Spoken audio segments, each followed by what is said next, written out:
Денеска цел ден овдека и ги примаме тие извештаи од наблюдувачите на Цивил. Она што јас би сакал да го заклучам е дека ние немавме ниту фер, ниту демократски избори, од проста причина државата не е одвоена од партијата. Во Македонија денеска е најголема дебата дали Македонија е авторитарна или има авторитарна власт или е диктатура. Ама уедно сме согласни дека не сме веќе демократија.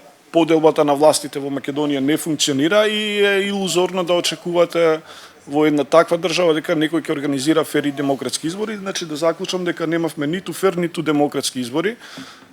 Мислам дека е добро што конечно опозицијата, иако со големо задоснување, ја мислам дека уште после 24 декември она не требаше да учествува во никакви избори, но и со големо задоснување сепак е добро што нема да ги признае овие избори. Би се приклучил на апелот на професорката Мирјана Најчевска да не влезат во тоа собрание, дури и би го проширил и би го надградил, би ги повикал таму да каде што ги има тие 4 општини кои се под голем притисок на власта да си поднесат оставки градоначалниците и советниците да си ги вратат своите места.